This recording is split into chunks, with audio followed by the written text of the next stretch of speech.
Cerita ini dari temanku, seorang dokter residen forensik. Sebelum lanjut, subscribe dan like dulu, karena yang ini bukan sekadar cerita seram.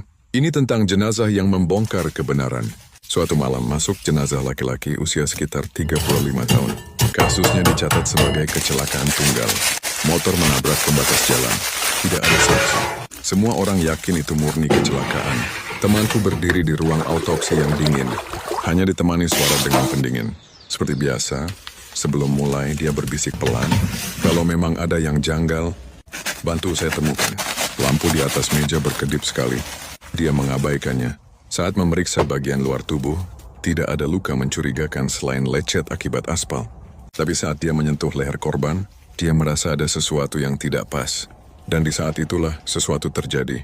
Kelopak mata jenazah itu perlahan terbuka sedikit. Temanku membeku. Dia yakin sebelumnya mata itu tertutup rapat. Di kepalanya terdengar bisikan singkat. Bukan kecelakaan. Dia mundur mencoba rasional. Mungkin refleks otot. Autopsi dilanjutkan.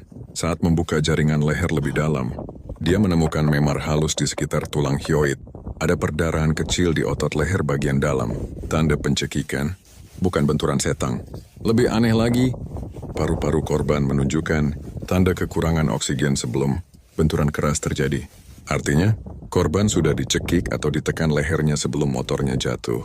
Kematian bukan karena kecelakaan, tapi dibuat seolah-olah kecelakaan. Temanku melaporkan temuan itu. Kasus langsung berubah menjadi dugaan pembunuhan. Beberapa hari kemudian, polisi menemukan fakta. Korban terakhir terlihat bersama rekan kerjanya. Ada konflik soal uang, dan akhirnya terungkap. Korban dicekik dari belakang saat berhenti di pinggir jalan. Lalu tubuhnya disusun di atas motor dan didorong agar terlihat seperti kecelakaan. Tapi yang membuat temanku tidak bisa melupakan malam itu bukan hasil forensiknya, melainkan kejadian setelah autopsi selesai. Saat dia menutup kembali wajah jenazah dengan kain, terdengar suara napas panjang. Padahal ruangan kosong. Lalu di kepalanya terdengar lagi bisikan, kali ini lebih pelan. Terima kasih. Lampu kembali berkedip.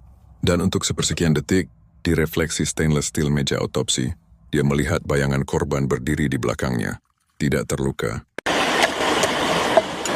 Di ruang autopsi, tubuh memang tak lagi bernyawa.